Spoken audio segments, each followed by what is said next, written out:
지난 시간까지 해서 마태복음 25장에 대한 말씀을 들었잖아요. 세 가지 비유에 대해서 말씀을 들었습니다. 종말에 관한 세 가지 비유. 10처녀에 대한 5처녀는 준비된 부지런한 처녀, 그리고 5처녀는 미련한 준비되지 못한 그런 처녀. 5처녀는 신부의 비유가 돼서 신랑 대신 예수님이 오실 때 등과 기름을 준비해서 빛을 밝힘으로 예수님을 맞이했다. 슬기로운 처녀들이었다. 그리고 달란트 비유가 또 있었죠. 5달란트, 2달란트 받은 사람들, 그리고 1달란트 받은 사람들이 있었는데 5달란트와 2달란트 받은 사람들은 그 자기에게 주어진 그 일에 충실히 충성하는 그런 종의 모습을 보였어요. 그 달란트가 크건 작건 이게 중요한 게 아니었어요. 그런데 5달란트라고 해서 그 맡겨진 그 일이 큰 게 아니었어요. 그래서 21절과 23절에서 적은 일에 충성하였다. 임금 주인 대신 주님께서 적은 일에 충성하였다라고 이야기했어요. 5달란트 받은 사람에게도 적은 일, 2달란트 받은 사람에게도 적은 일. 그러니까 큰 일이 아니에요.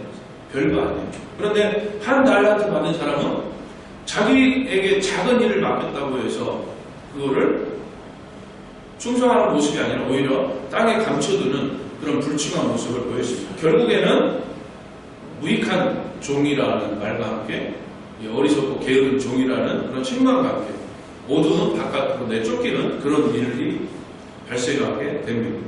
그리고 마지막으로 세 번째 비유는 양과 염소에 대한 비유의 말씀을 드렸습니다. 양은 말씀을 따라 청종하는 삶을 사는 하나님의 사람이라고 했어요.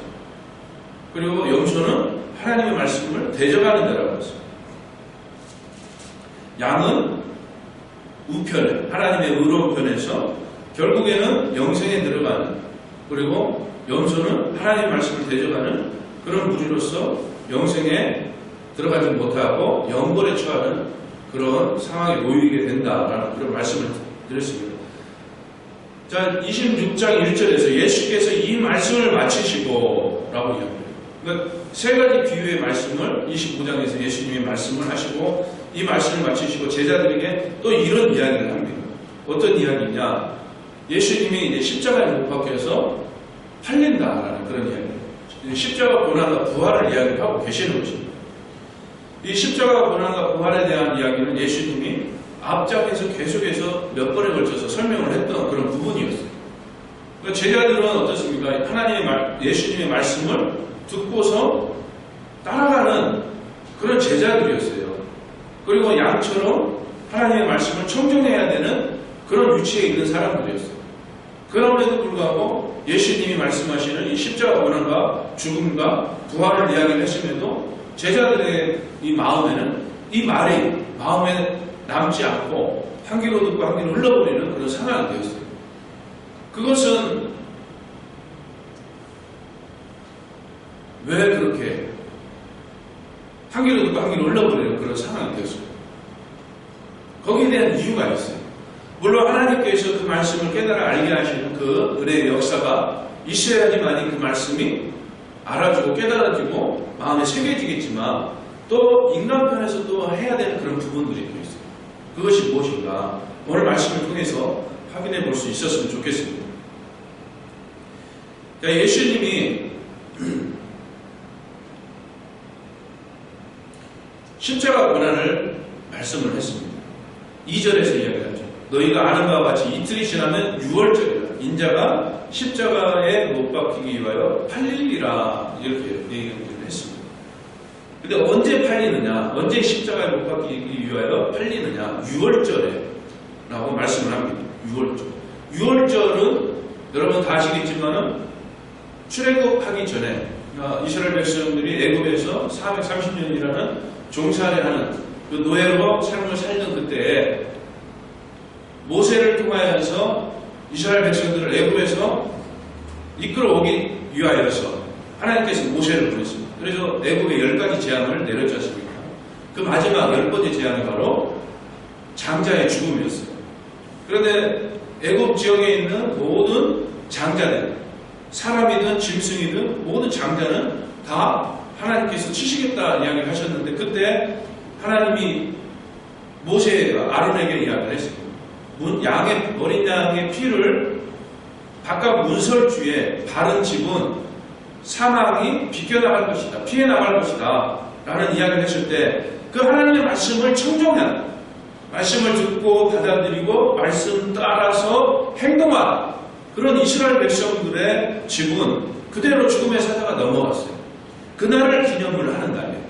이 어린 양의 피 발린 그 집은 사망이 넘어가고, 그 이후로 이제 430년의 종생활하는, 노예생활하는 것들을 뒤로 하고 애굽을 빠져나오게 되는 그날을 기념하는 날이 바로 유월절입니다. 이 유월절은 언제냐? 금요일이 끝나는 저녁, 안식일이 시작되는 그 시간, 그 날이 이제 유월절의 시작입니다. 그러니까 금요일 날 밤이, 그러니까 우리나라 시간으로 볼 때는 금요일 날 밤인데, 유대 시간으로 볼 때는 금요일 날 해가 떨어진 저녁, 그때부터 토요일 날로 시간을 계산해요. 그러니까 우리와 시간 계산하는 게 좀 다르죠. 우리나라는 정시, 그러니까 새벽, 밤 12시를 하루의 시작으로 시작을 하잖아요. 그래서 유대인은 해가 떨어지면 그 하루가 끝나는 거예요. 해가 떨어지고 어둠이 찾아오는 그 시간부터 하루가 시작해요. 그래서 우리나라로 볼 때는 금요일날 밤이 유대인들에게는 토요일날 새벽 시작이라는 거죠. 그래서 예수님이 이야기를 하실 때 6월절에 이날은 토요일날, 금요일날 밤 해가 떨어지고 밤이 시작되는 토요일날 시작, 그때를 이야기를 한다는 거죠. 그런데 이때에 이런 예수님이 이렇게 이야기하실 때 3절에서 그때라고 또 이야기하죠. 대제사장들과 백성의 장로들이 가야바라 하는 대제사장의 관정에 모였다라고 이야기해요. 그러니까 예수님과 제자들이 모여서 이야기하고 있는 그때에 다른 장소에서는 어떤 상황이 벌어지고 있는가를 지금 설명을 해주고 있습니다.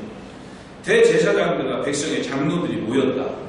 그러니까 대제사장의 무리와 백성들을 대표로 하는 장로들의 무리가 모여서 회의를 해요. 어떤 회의를 하느냐?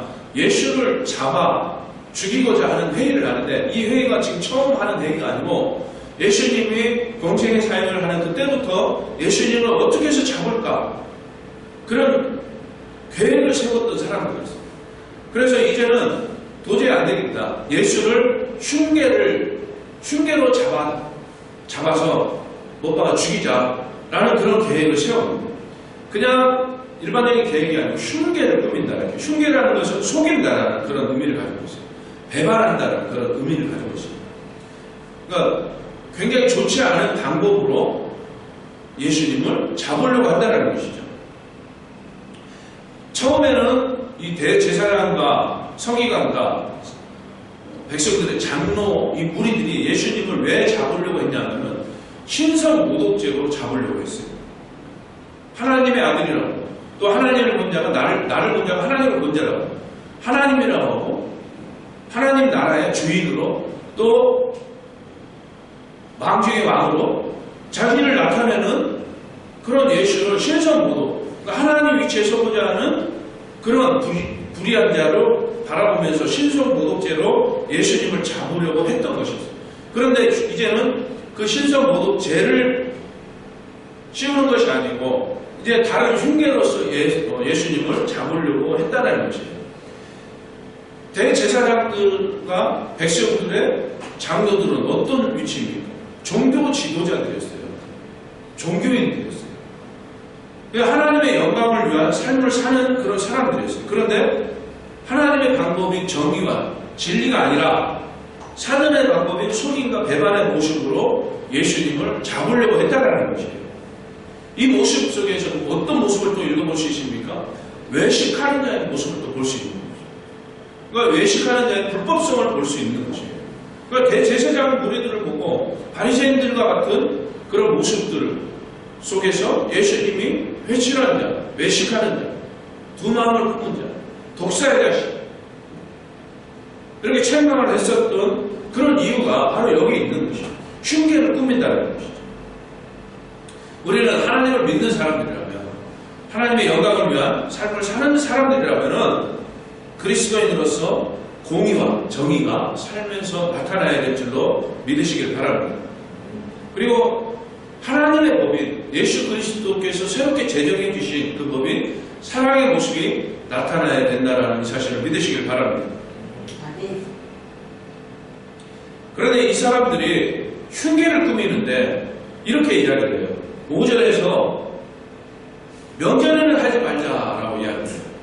즉 6월절이 이스라엘 민족에게는 가장 큰 명절이었어요. 출애굽했던 그런 날이기 때문에 그들이 문설주에 양의 피를 묻힘으로써 구원을 받은 특별한 은혜의 날이기 때문에 가장 큰 명절로 이 명절을 우리나라 뭐 추석처럼 또는 뭐 설날처럼 이런 큰 명절로 보냅니다. 그런데 이 6월절에는 명절에는 하지 말자라고 이야기해요. 왜 그러느냐? 이 명절 때는요, 이 예루살렘 쪽으로 각 지방에 있는 사람들이 몰려오는데 약 한 120만 명 정도가 명절 때면 몰려와요. 이거 엄청난 수가 몰려오는 거죠.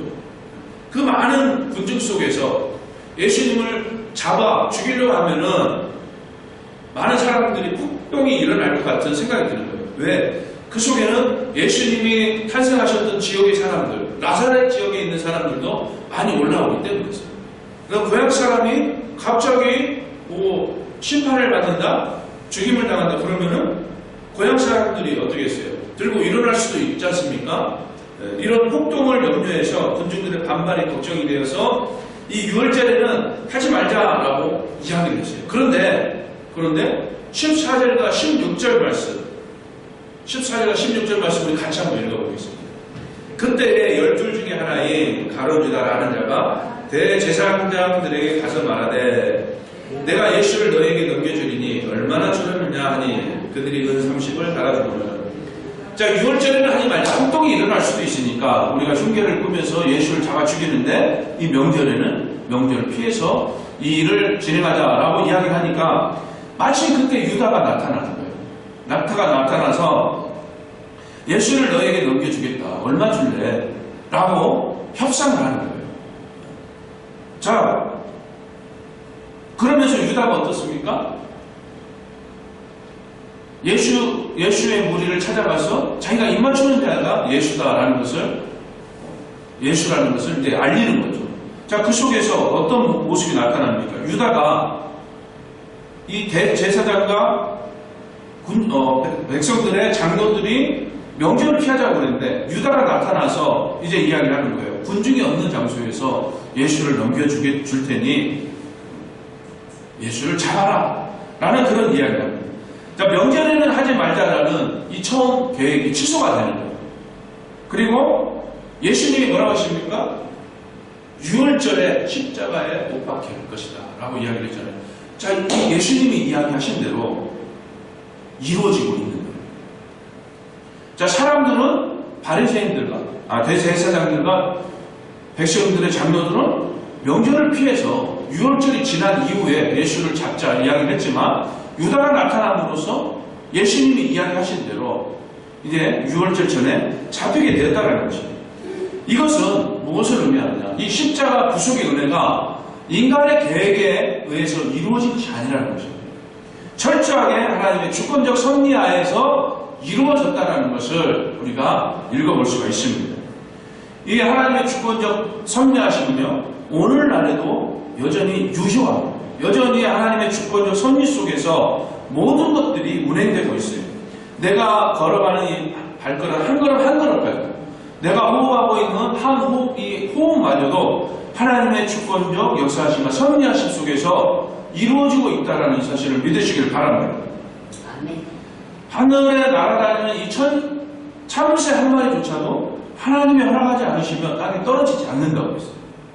우리의 생각하는 것, 계획하는 것, 실행하는 이 모든 것도 하나님의 주권이고 하나님의 섭리하심 속에서 이루어지고 있는 것이라는 것이에요. 그래서 우리는 우리 삶 속에서 이 하나님의 절대 주권을 인정하는 삶을 살아야 되는 것입니다. 그 말은 뭡니까? 너는 범사의 그를 인정하라, 이 말씀입니다. 범사의 하나님을 인정하고 하나님의 주권을 인정하고 하나님의 섭리를 인정하는 그 인정함 속에서 하나님께서 우리의 길을, 그 사람의 길을 지도해 준다는 사실을 믿으시길 바랍니다.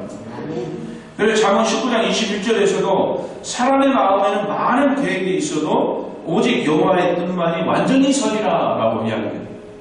내가 많은 계획을 세워도 하나님의 뜻만이 온전하게 실행되고 진행되고 이루어진다는 것입니다. 잠언 16장 9절에서도 사람이 마음으로 자기의 길을 계획할지라도 그의 걸음을 인도하시는 이는 여호와시니라 라고 말씀합니다. 내가 어떤 계획을 세우고 내가 바라고 원하는 그 무엇조차도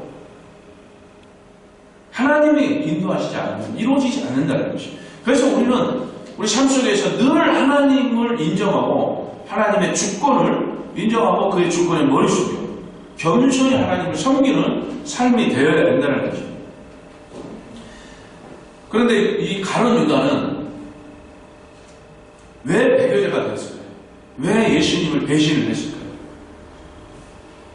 6절에서부터 13절에 걸쳐서 쭉 설명을 합니다. 우리 다시 한번 읽어보겠습니다. 제가 읽어보겠습니다.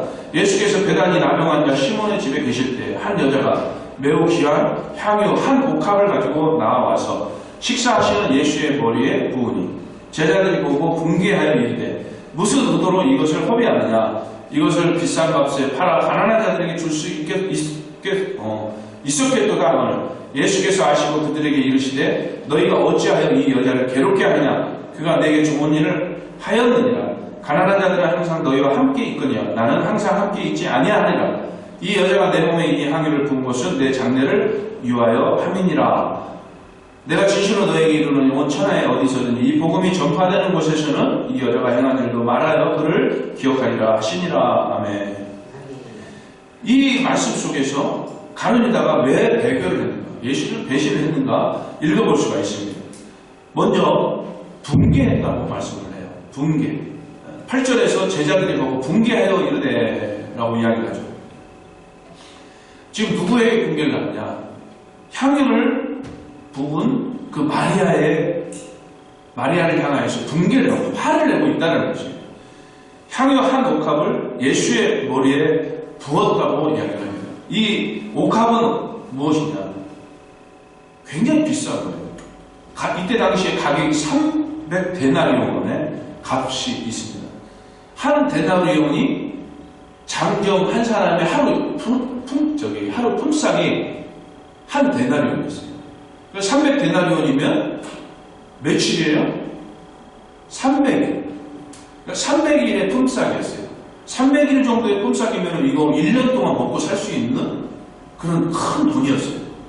이 향유 값이, 향유 한 옥합 값이 이 300데나리온의 큰 매우 비싼 그런 향유였어요. 그리고 이 향유는 집에 귀한 손님이 오면, 아주 귀하고 귀한 손님이 오면은 이 향유를 조금, 많이도 아니고 조금 머리에 붓는 그런 풍습이 있었어요. 그런데 이 마리아는 예수님의 머리에 이 향유를 조금 부은 것도 아니고 아낌없이 머리에 부었어요. 그리고 머리뿐만이 아니고 예수님의 발에, 자기의 긴 머리카락으로 예수님의 발에 이 향유를 부어서 예수님의 발까지 닦았습니다. 그 모습을 본 유다가 화가 나는 거예요. 왜 화가 납니까? 요한복음 12장 4절에서 6절 말씀을 보면은 비싼 값에 팔아서 가난한 자들에게 줄 수 있는데 라고 그 가난한 자들을 돕지 않은 마리아를 질책을 하면서 화를 내는 거예요. 그런데 요한복음 12장 말씀에 나온 그 내용을 보면은 어떤 내용이 나오냐? 300데나리온을 자기가 취할 수 있어요. 즉 이 300데나리온 값을 하고 있는 향유를 팔면은 거기에 대한 돈을 또는 그 일부를 내가 취할 수 있었는데 그러지 못하니까 화가 났던 거예요. 마음속에 겉으로 말하는 것과 마음속에 품은 것과는 다른 그런 모습을 나타내고 있지 않습니까? 돈의 욕심을 가지고 있지 않습니까? 자기가 가지고 싶어하는 그런 욕심이 있는 거죠. 그리고 그것뿐만 아니고 예수님이 책망을 했을 때, 부정을 했을 때 어떤 마음이 들었느냐? 예수님을 대적하는 마음을 갖게 되었어요. 그런데 이 모습은요, 유다에게서만 나타나는 모습이 아니고 8절에서 이야기하는 것처럼 제자들의 모습 속에서도 나타나고 있습니다. 모든 제자들이, 아니면 일부의 제자들이 붕괴하였다라고 이야기합니다. 그런데 이 속에서 유다가 이 불만의 주동자 역할을 했다라고 우리가 추정을 해볼 수가 있죠. 그런데 이 제자들이 붕괴하는 모습은요, 지금 오늘 본문에서만 화를 내는 모습이 나타나잖아요.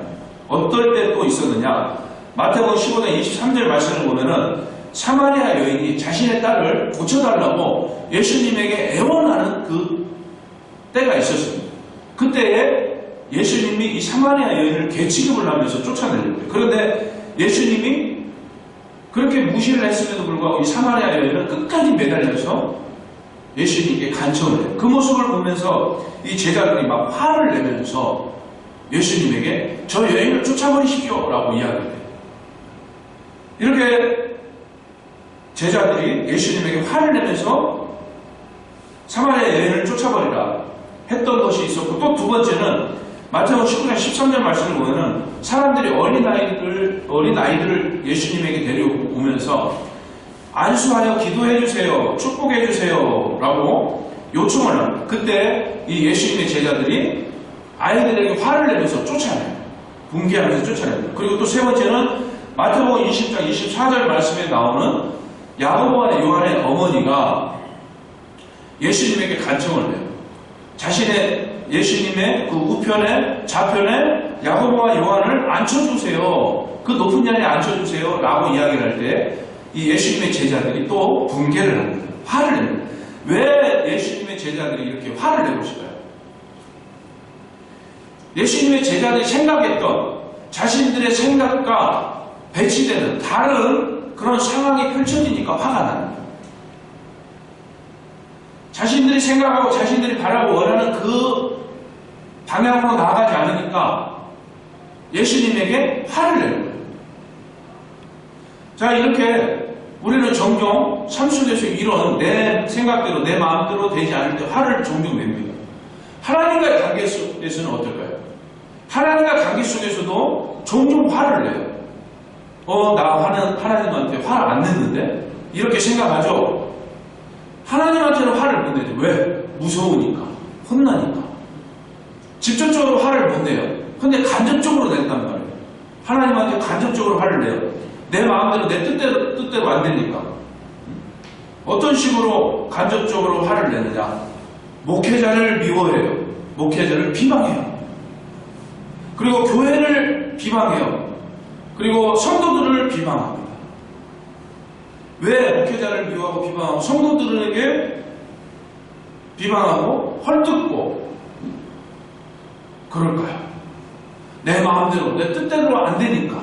내가 생각했던 대로 또 내가 바라고 원하는 대로 안 되고 다른 상황이 펼쳐지기 때문에 하나님이 미운 거예요. 그런데 하나님에게 직접적으로 미워하지 못하고 간접적으로 하나님의 사람들이 교회나 목사님이나 목회자들이나 성도들에게 원망하고 비방하고 미워한다는 것이, 이 모든 것이 하나님을 미워하는 거예요. 예수님에게 대적하는 모습과 똑같은 모습을 보이고 있는 것입니다. 왜 이런 생각이 나는가? 이런 모습이 나옵니다.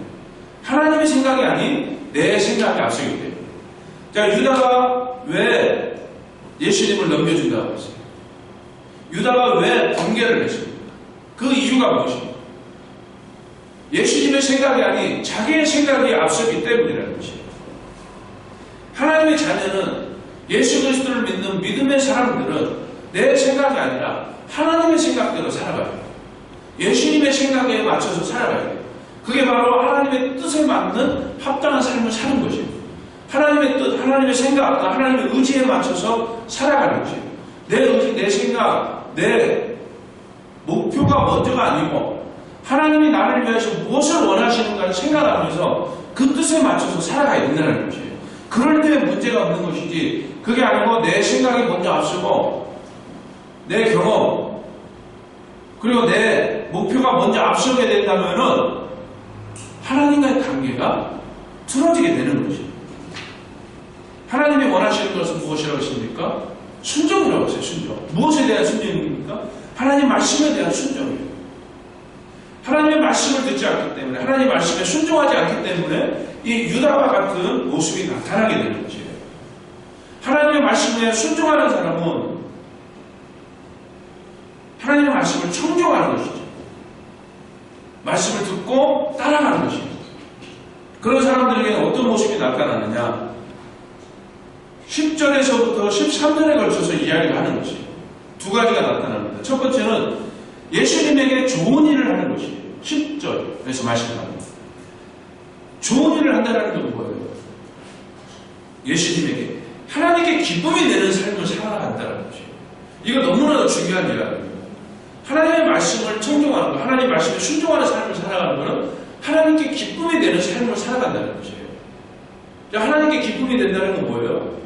하나님이 바라보실 때 내 모습이 우리 고순자 권사님의 모습이 너무나도 기쁘다라는 거예요. 하나님이 고순자 권사님을 이렇게 바라볼 때 우리 바드 청년을 바라볼 때 하나님이 너무 기쁘다라는 거예요. 너무 즐겁다라는 거예요. 너무 좋다라는 거예요. 이 모습이 어떨 때 나타난다고요? 하나님의 말씀을 들을 때, 청종할 때, 순종할 때. 그리고 두 번째는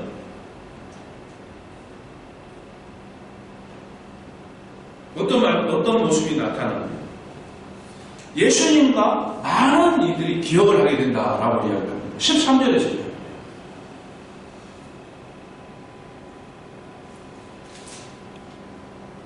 예수님과 많은 이들에게 기억을 하게 됩니다. 예수님이 기억해 주신다는 건 뭡니까? 우리의 구원이, 우리의 영생이 보장이 된다는 거예요. 예수님이 마지막 때에 우리를 외면하지 않으신다는 것이죠. 그리고 많은 이들에게 기억이 된다는 건 너무나도 하늘의 별처럼 빛나는 존재가 된다는 것이에요.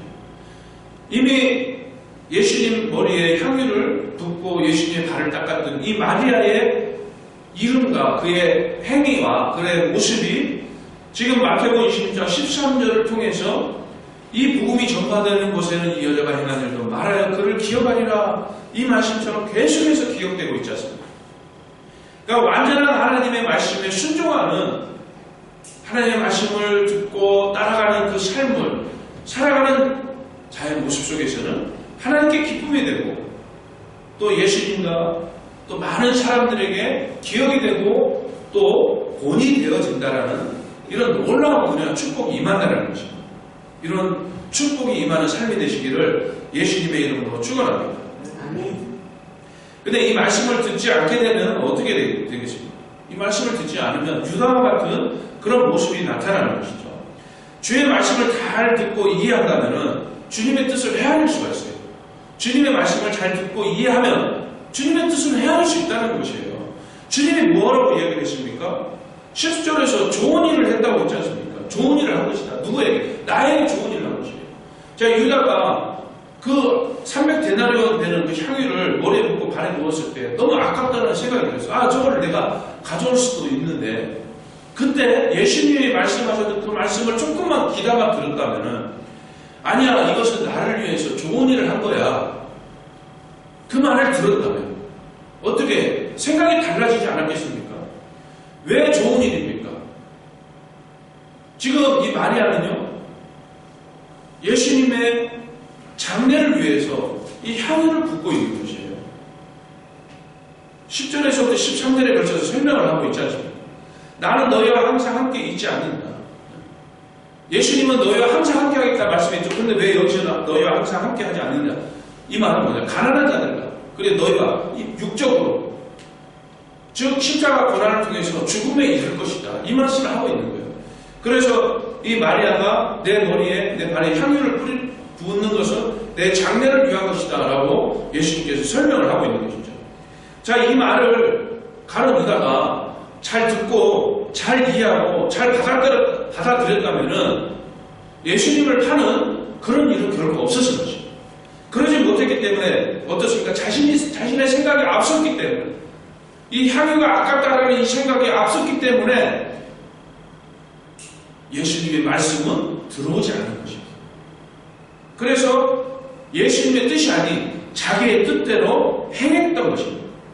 자, 이것처럼 예수님의 말씀, 하나님의 말씀을 듣고 받아들이지 않는 모습 속에 유다처럼 배교하는 그런 모습이 나타나게 된다는 것입니다. 그런데 반면에 순교자의 모습을 보였던 마리아의 모습은 이 300데나리오 너무나도 큰 재산이었어요. 1년치 생활비였어요.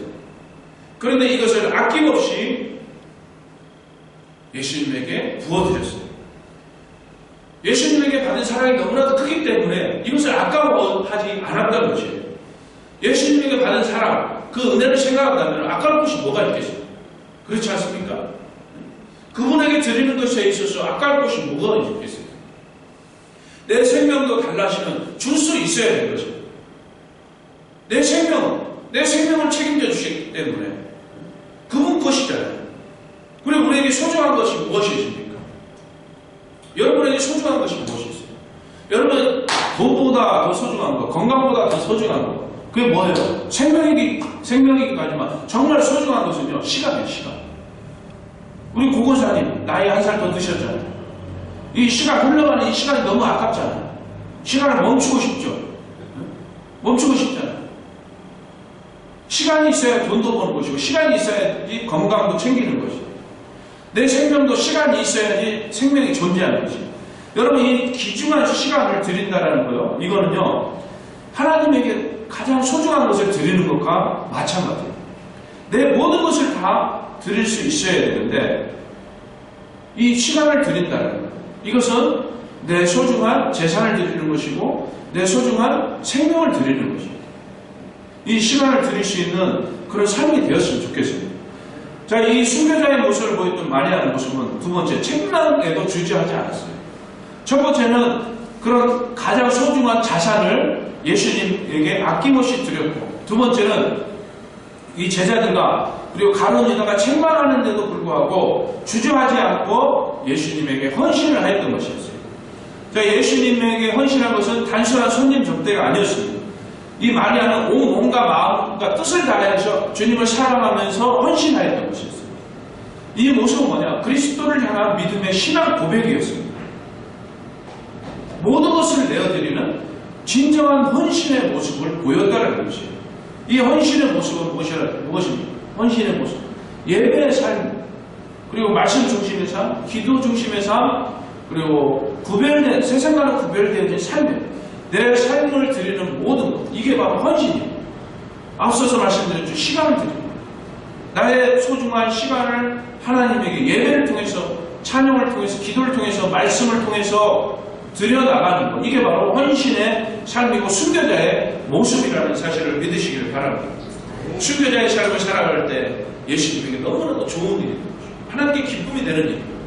또 주님께서 기억해 주시는 것, 많은 사람들에게도 믿음의 본이 되고 많은 이들에게 기억 속에 남게 되는 그런 하나님의 사람이 된다는 것입니다.